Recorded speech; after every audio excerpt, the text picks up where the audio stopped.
Welcome, Jack Ma. Thank you. Thank you. Thank you. We've all become very cognizant of Jack and his story. And when Alibaba went public with the largest IPO in history, we knew a lot more about him. So I want to talk about his personal story. I want to talk about how many times he tried and failed and what kept him going. I want to talk about where he is today and how he got here, and where he is going and how he expects to get there. And if he gets there, what will it all mean for him and for the people that he wants to inspire? So I begin with this question, though, Jack. Why are you back at Davos? It's a long break for 7 years. I think my last trip here was year 2008. But I was coming for year 2001 for the Young Global Leader for Tomorrow. And remember, I never heard about the Davos when I came. But when I came, in the Switzerland, so many young people demonstrate. It was such a horrible scene that I was, and I asked them, why did they do it? They say, anti-globalization. And I say, why? Globalization is a great thing. Why people don't like it? And then we come all the way for 2 hours here. There's a machine gun. There's people checking. I say, oh, God, is that a forum or is it a prison we're going to go? Is that? But when I joined the forum at the Young Global Leader, I was thrilled by so many ideas. For the first 3-4 years, I learned what does the globalization mean? What does the corporate citizenship mean? What about social responsibility mean? All these new ideas, and I see so many great leaders talking about leadership, and I benefit a lot. And the year 2008 and 2009, when the financial crisis came, I think it's better go back to work, because we can never win the world by talking. So go back, spend 7 years. Now I come back, I think it's time to do something return. Because I learned so much. Let's talk 12 years ago. So why I should not talking to the young global leader of today, sharing with them how we've gone through. Okay. So that was the thing. Let's start with where you are today. Just how big is Alibaba? How many people come every day? How many people come in a week? How fast is it growing? Yeah, we have over 100 million buyers visiting our site, shopping our site every day. And we created 100 million every day. We created 14 million jobs for China, directly and indirectly. And we grow from 18 people to 30,000 people, 18 people in my apartment, to now we have 4 big campus. Compared to 15 years ago, we were big, but compared to 15 years later, we're still a baby. How big will you be 15 years from now? I think 15 years ago, I told my team that in the past 15 years, we grow from nothing to this size. And 15 years later, I want people to know about Alibaba, know Taobao, because it's already everywhere. I want 15 years ago when we talk about what is e-commerce, why small business can using this e-commerce, this internet, can do business across the nation. And I hope 15 years later, people forget about e-commerce because they think it's like electricity. Nobody thinks it's a high tech today. Now, this is something that I don't want 15 years later, we still walk on the street talking about why and how e-commerce can help people. Talk about the IPO. Did it exceed your expectations? Well, it's a pretty small IPO, 250. Yes. Yeah. The largest IPO in the history of Wall Street. We raised. And number 2 was a Chinese bank. Thank you. I remember year 2001. We went to raise some 5 million, 3 million venture capitalist dollars in the USA, and got rejected. And I say we come back raising a little bit more. But I think, what we think more about is for $25 billion, how we can spend the money efficiently, because this is not the money, this is the trust from the world, the trust from those people. They want you to do better jobs to help more people. They want to have a good return. So I think gives me more pressure, because when our market cap is bigger than IBM, for a certain day we're bigger than Walmart. We're one of the top 10, 15 largest market cap company in the world. I told my team and myself, is that true? We're not that good. Because years ago, people say, Alibaba model is terrible. Does not make money, have this and that, all the big bad things, because Amazon is better, eBay is better, Google is better, and there's no such model like Alibaba in the USA. So I told myself and people, we were better than people thought. But today, when we are that big size, I said, no, we are not that good as people thought. We're just a company 15 years old. Average age is 27, 28 years old, young people. We're doing something that human beings have never tried. So I want to talk about the future. Let me take you back to when you were born in Hangzhou, where the headquarters still are. Yep. And your campus is there. You don't have a loot, don't move your loot. Your headquarters there. Yeah, you found it there, loot there. You grew up in the 60s. 64. Born in 64. That was the time of the Cultural Revolution. Yeah, it was the end of the Cultural Revolution. It was, well, my grandfather was a tiny landlord, was considered, after liberation, was considered to be a bad guy. So I was, I know how tough it was when I was a kid. You tried to get into 3 colleges. Each time they rejected you. No, I tried. There's an examination that young people, if you want to go to university, you have to take the examinations. So I failed 3 times. Right. But a lot of fail. I failed for funny things that I failed a key primary school test for 2 times. And I failed 3 times for the middle schools. And you will never believe in Hangzhou, my city, there's only 1 middle school that lasts only 1 year. It was changed from primary school to middle school because our graduates of our school, no middle school accept us because we were too bad. Yeah. They would become a middle school. What effect did it have, though, being rejected? Well, I think we have to get used to it. We're not that good. Even today, we still have a lot of people reject us. I think when I graduated from universities, and before for 3 years, I tried to fill in the universities. So I applied jobs for 30 times, got rejected.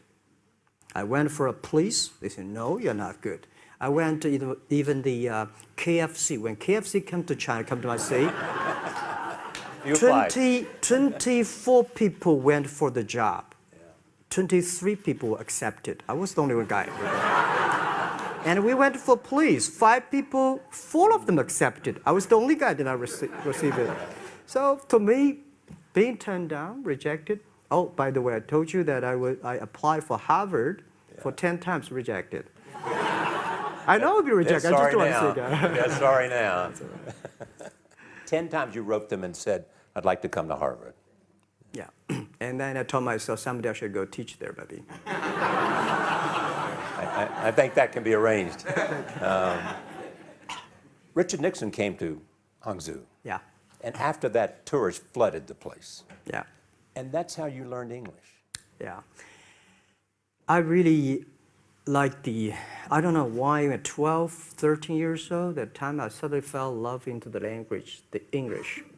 And there's no place you can learn English at that time. There's no books, English books.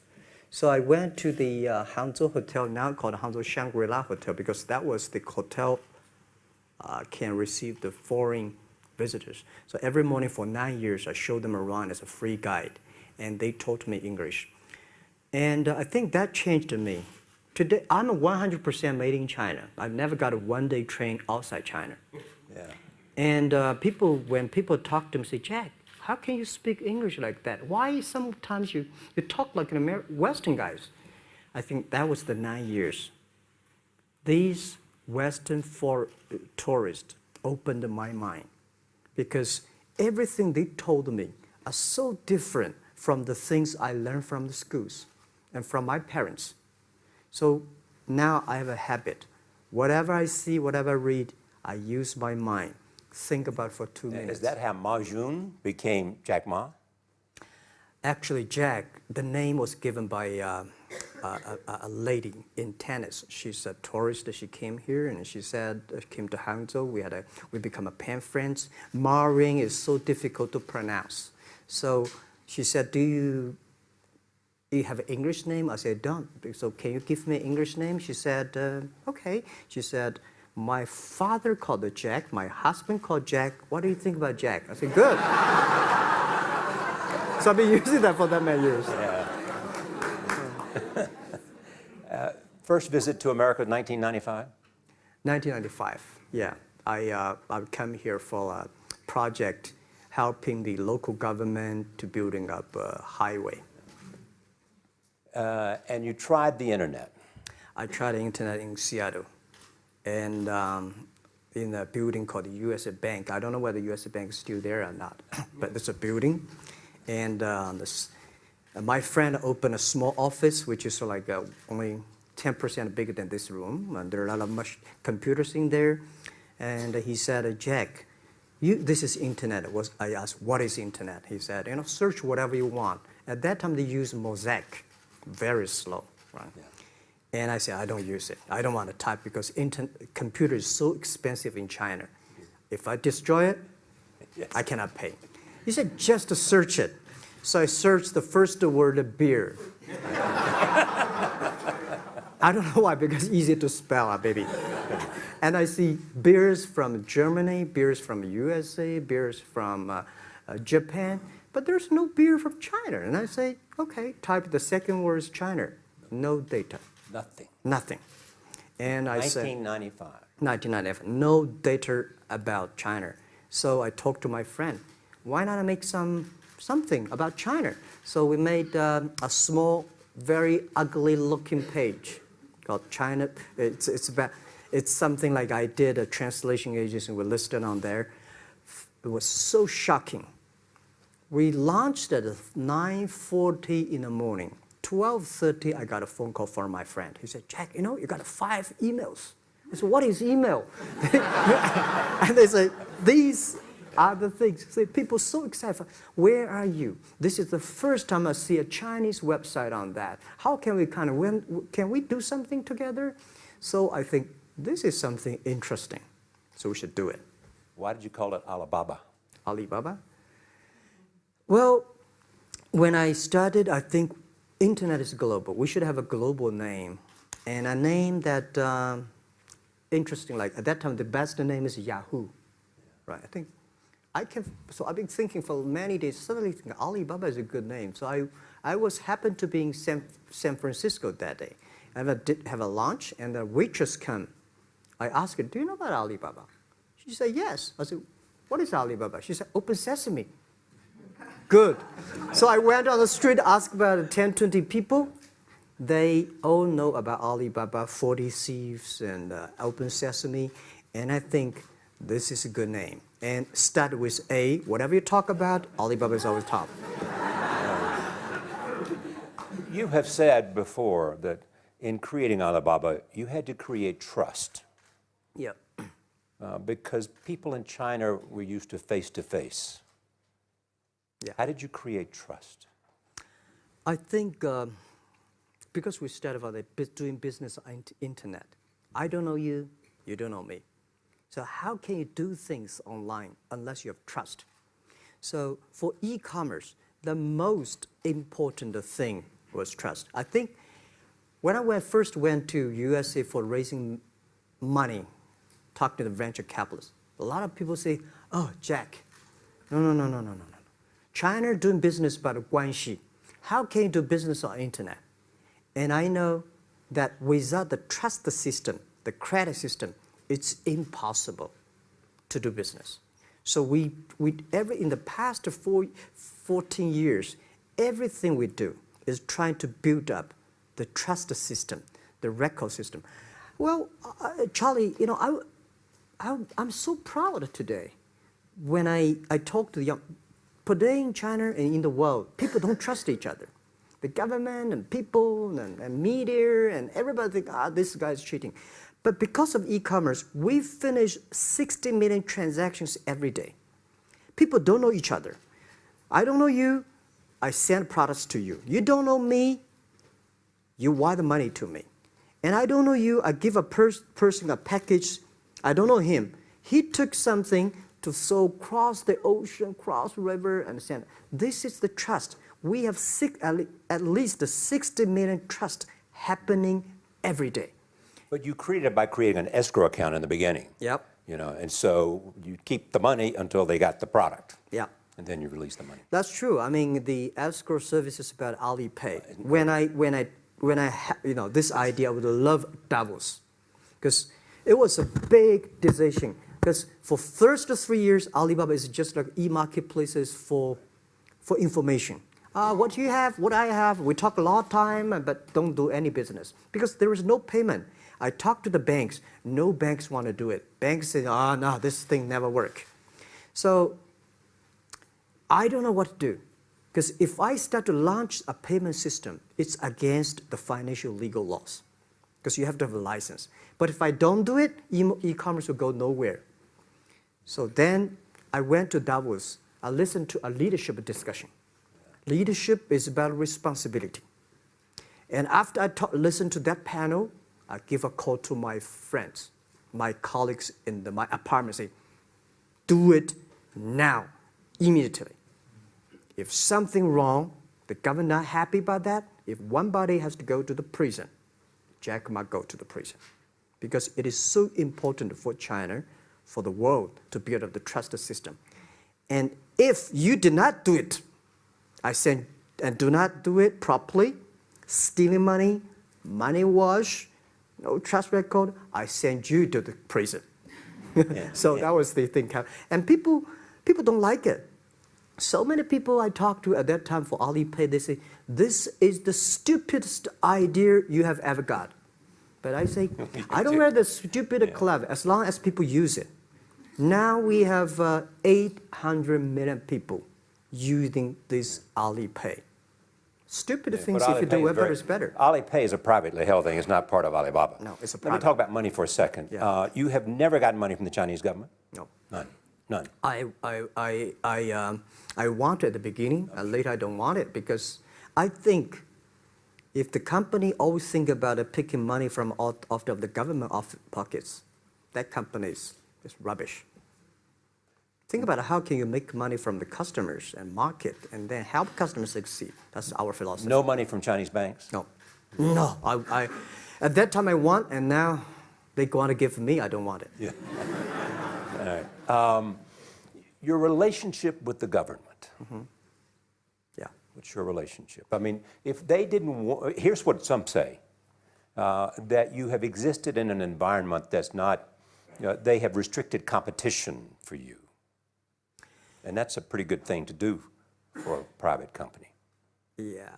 I think the relationship with the government for us is very interesting. For the first 5 years, because I've been working as a part-time jobber for a government organization called Ministry of Foreign Trade, 1997, for 14 months. And I learned that you should never rely on government organization to do e-commerce. And I started a business. I told my people and team, in love with the government, don't marry them. Yes. Respect them. And a lot of people say, well, government officers talking about internet, the censorship and this, that, and they worry about. I think it's the opportunity, it's a responsibility talking to them, tell them how internet can help. So you tell them we create jobs. Oh yeah, I think a lot of people debate and fight against them. And in the first 12 years, anybody come to my office, I sit down talking to them, how we can help economy, how we can create jobs, why China will improve by the internet. I think because internet at that time is new to any government. And if you convince somebody, and you have the chance. So today I'm very talkative. That probably, this is why I talk to so many people. So, I mean, if the government comes to you and asks you to do something for them. Normally, when government comes say, Jack, can you do this project? I say no. I say no. I can introduce some friends who are interested in doing that for you. But if they continue to want me to do it, I say, okay, I do it, but I don't charge. I hope next time don't come to me again. But recently, we help some government organizations do it. For example, every Spring Festival, the train ticket is so difficult. Hundreds and thousands of farmers work in the cities. In the Spring Festival, they go to the hometown. But when they order tickets on the whole system crashed for 5 years. So I told my young people, go support them. Don't charge anything. Because I don't want to see millions of farmers go back to city and they cannot buy the tickets. So it's something that it's not for money. It's something it's not for the government. It's for the millions of people. They can buy tickets in a snowy night and they don't have to wait. They just use mobile phone, online, they get ticket. One way stop along the route to where you are in that big IPO was Yahoo. Jerry Yang gave you invested $1 billion. Yeah. $1 billion. Yeah. It turned out to be a pretty good investment for Yahoo. Yeah. But one time after another, you raised this money on your own outside of China with investors.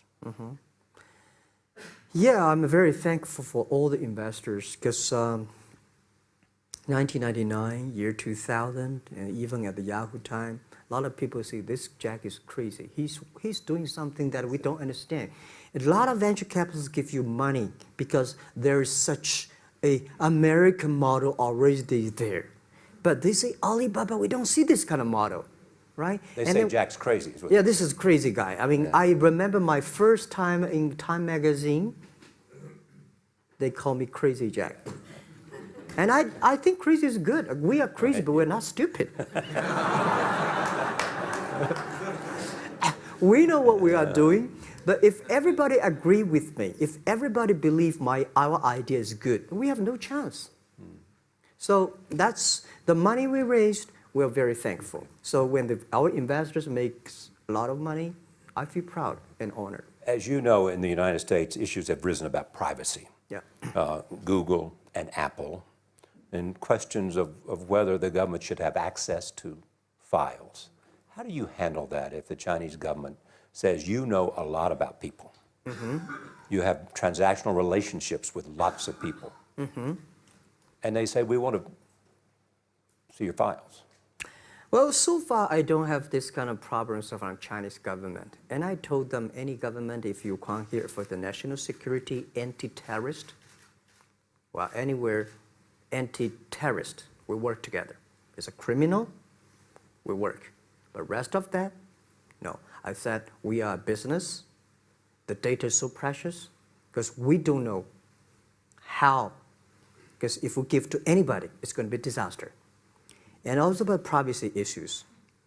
I think, just like hundreds of years ago, people say, I would rather put money under my pillow rather than put in the banks. But today, banks, they're special. They know how to protect money much better than you do. Privacy issues, all these kind of securities, today, we may not have the solutions. We don't have the answer. But I believe our young people have the solutions. In the next 10, 20 years, there will be breakthrough on that. And I'm fully confident on that. Your life is a testament to the idea that nothing is impossible. That if somebody says no, you say it's just the beginning. Where does that come from? Well, at the beginning, I never thought, I thought when I was young, I said, everything's possible. Now I know not everything's possible. When you have something, you have to think about, you have to consider about the others. You have to consider about the customer, society, your employees, your shareholders, society. There are so many things that I think if you continue to work hard, there's possibility. And I just feel that I'm enthusiastic about what we are doing. At the beginning, for the first 5 years, I just want to survive. And 5 years later, I think... That's 2000, from 90... Yeah. But later, I think, wow, so many people's life changed. I was so excited, you know, for the first 3 years, we made zero revenue. Zero revenue. But we are so excited to continue to work. You know what happened?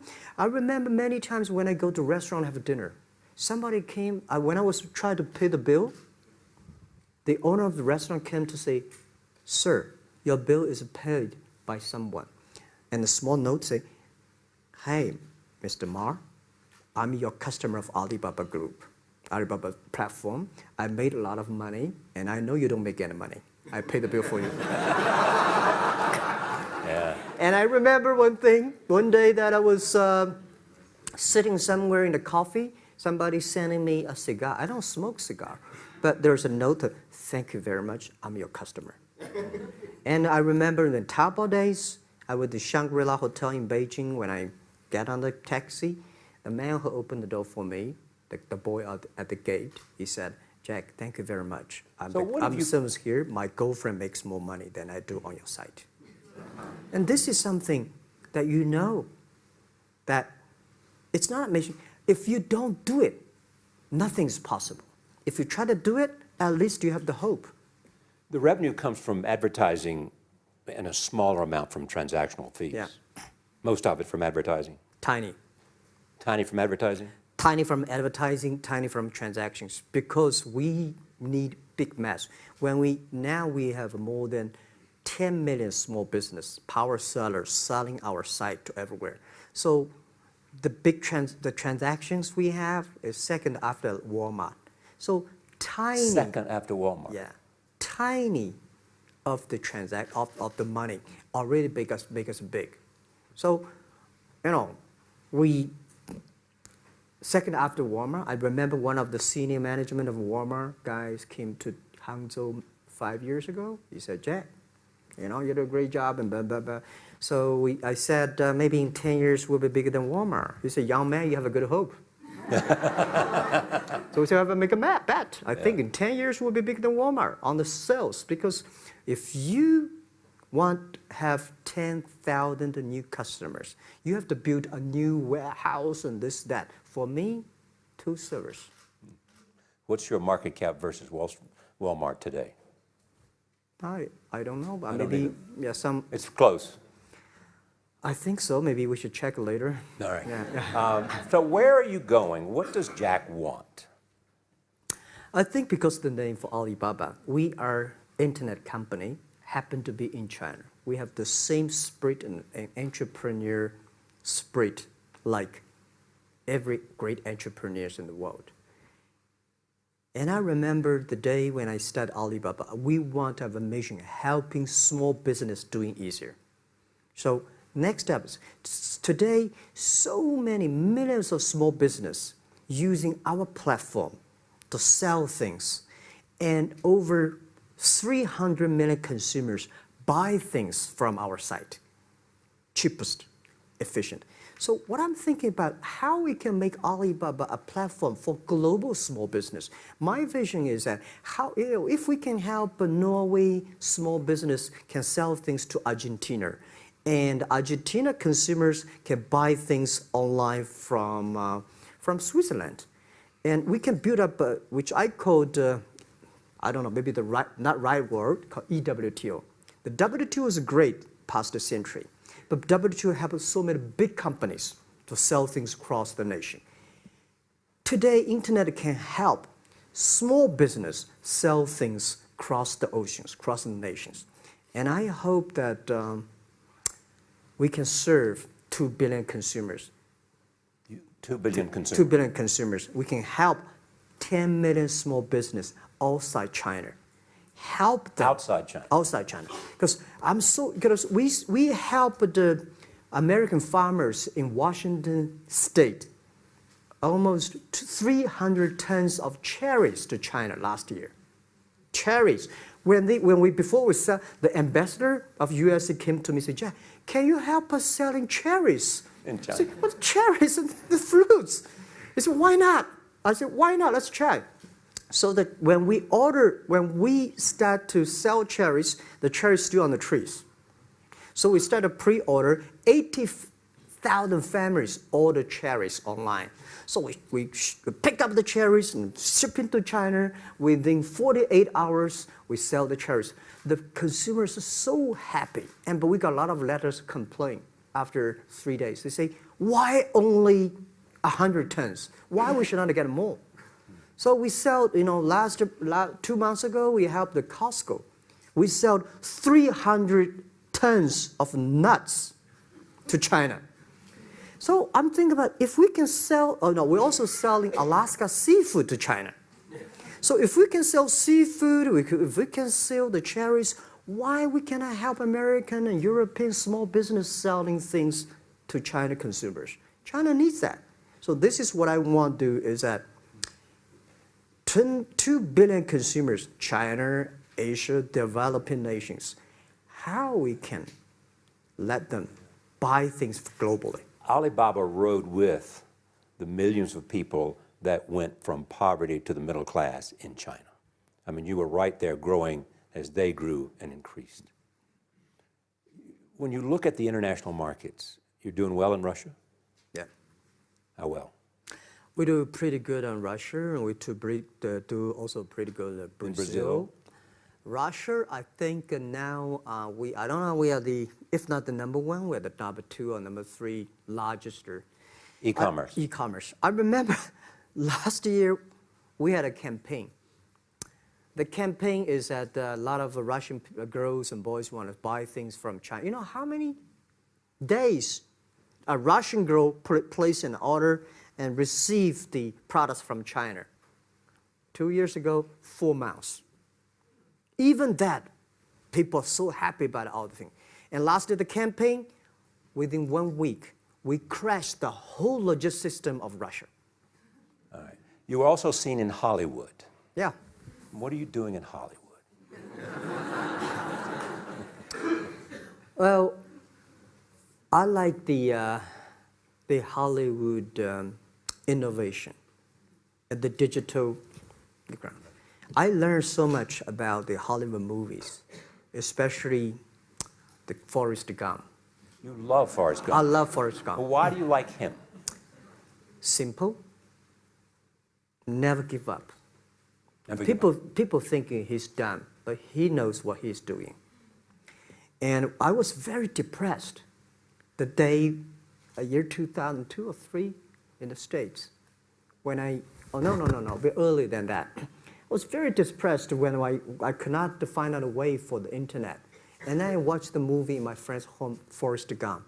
When I see him, I think, this is the guy we should learn from. Believe what you're doing, love it, whether people like it, don't like it, be simple. And like the word, life is like a box of chocolate. You never know what you can get, right? I never know I would be here talking to you and talking to Charlie Rose. I never know. But today I made it. I told my people in my apartment 15 years ago, guys, we have to work hard, not for ourselves. If we can be successful, 80% of the young people in China can be successful. We don't have a rich father, powerful uncle. We don't have $1 from bank, 1 cent from government. Just work as a team. So what do you worry about? I worry about it today. Young people, a lot of young people lose hope, lose vision, and start to complain. Because we also have the same period. Because when I got, it's not a good feeling being rejected by so many people. We also depressed, but at least later we find that the world has a lot of opportunity. How you see the world, how you catch the opportunity. So, and the Hollywood gives me a lot of inspiration. You know? But you were out there for business. You were out there because you want to make movies and sell them. I want to make the movie for business-wise. We are e-commerce company. We have a lot of products that need logistic. But movie, TV, these are things you don't need logistic system. And movie probably is the best product that can help Chinese young people to understand. Because one thing I told the Chinese people, my friends, in American movie, all the heroes at the beginning, they look like a bad guy. Terrible things coming, they become a hero. And finally, they all survived. China, if you're a hero, all the hero died. So, because only dead people become the hero. So nobody want to be the hero. So you want to change the Chinese definition of hero? Yeah, I want to say hero. Today we have so many heroes who live in this world. Are you still writing these kung fu novels, or are you just reading them? I read them, and I start to write something. I think it's fun. The kung fu is something you start to think about something that you cannot do. But if you have some luck, if you continue to practice, if you got a good master, if you're a good team, you're an expert. So at least to make me, when I'm busy, when I'm tired or frustrated, I read kung fu books. And You also travel with a Tai Chi. Am I saying that right? A trainer. Tai Chi? Tai Chi. Tai Chi. Tai Chi, yeah. What does that do for you, other than keep you in good health? I love Tai Chi. Tai Chi is a philosophy about yin and yang. Yeah. Tai Chi is about how you balance, how you work, like a competition. People say when I compete with eBay, say, you hate eBay. No, I don't hate eBay. It's a great company. You know, they come, I go. You know, Tai Chi is like, you fight here, I go over there. You put it on the top, I go to down, right? So it's a balance, right? You are heavy, I'm small, you know. When I'm small, I can jump. You're heavy, you cannot jump. So the Tai Chi is better philosophy. I use in Tai Chi philosophy in the business. Calm down. There's always way out. And keep yourself balanced. And meanwhile, don't try to, because business is a competition is a fun. Business is not like a battlefield. You die or I win. Business, even if you die, I may not win. Right? So it's about fun. So Tai Chi gives me a lot of inspirations. But you want your life and you want this company, Alibaba, to change the world. And you're changing the world if, in fact, you provide a forum for buying and you enable people to earn a living. Yeah. But also, you believe that Alibaba ought to change the lives of women. So what are you doing? At first, I think many years ago, I want to change the world. Now, I think if we want to change the world, we change ourselves. Change ourselves is more important and easier than change the world. And second is that I want to improve the world. Because to change the world may be Obama's job. Because my job is to making sure that my team are happy. Because my team are happy, they can make my customer happy. If my customer, they are all small business. When they're happy, we are happy. About women, one of the secret sauce for Alibaba's success is that we have a lot of women. What percentage of women among Alibaba employees? One day before, I think 2 or 3 months before we IPO, there's American journalist come to our company. She asked me a question. Jack, I've seen so many women in your company. I say, what's wrong? We have we find that, you know, we have 47% of the employees of our company are women. How many? 40? 47% of our company are women. And we actually had a 51 because we acquired some company these days. They have more men, so balance that. But these are women in top-level positions? 33% of the management are women. And 24% of the senior management, very top level, are women. We have a women CEO, CFO, CPO, Chief People Officer, and we have everywhere. And I think so comfortable to working with them because women, in this world, if you want to win in 21st century, you have to making sure that making other people powerful, empower others, making sure the other people better than you are, then you will be successful. So I find the women, they think about the others more than they think about themselves. Right. Yeah, women think about the kids, husband, parents, much more than the man. And the user-friendliness. A couple of things I want to talk about before we go, because we have less than a couple of minutes. China today, are you worried the economy slowed down? No, I don't worry about it. I think China is doing, it's slowing down is much better than keep on 9%. China today is the second largest economy in the world. It's impossible to keep 9% of the growth. If China still keeps the 9% of the growth of the economy, there must be something wrong. You will never see the blue sky. And you will never see the quality. China should pay attention to the quality of the economy. China should not. So if we have a lot of influence, you know, like Hollywood movies, things, and we have sports and these things in the GDP, will be much better. So I think, just like a human growth, you can never, this body can never grow. Certain time, the slow of growth of the body was slow, but you should grow your mind, grow your culture, grow your value, grow your wisdom. I think China is moving to that direction. And you saw Modi in India? Pardon? Did you see Modi in India? Not yet. I'm looking forward to that. So you'll go to India. Yeah. Finally, there's this. You're one of the world's richest people. Your company is one of the world's richest companies. What do you want beyond Alibaba?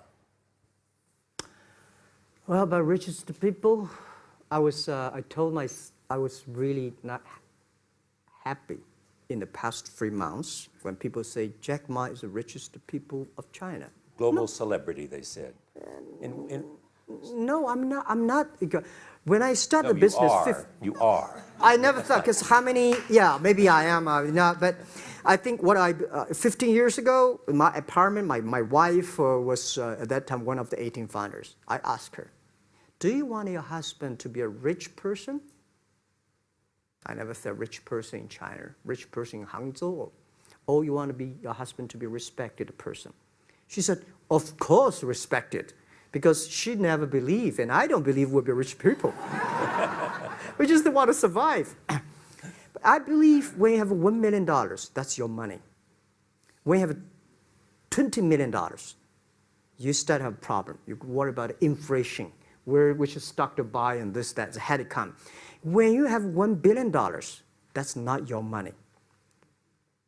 That's the trust society gives on you.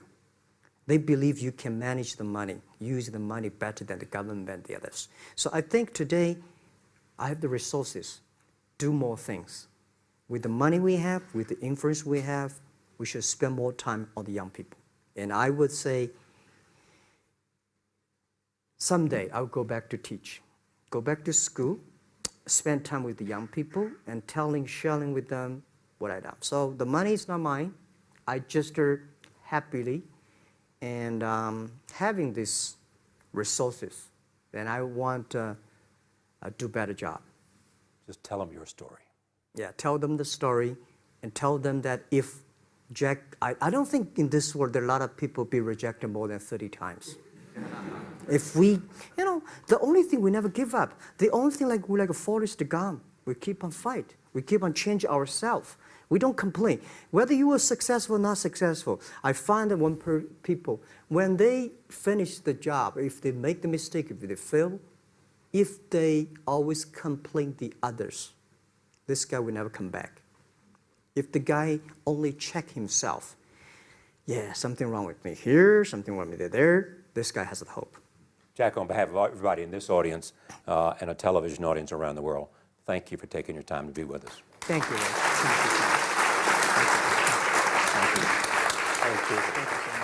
Thank you. Thank you so much, Rob.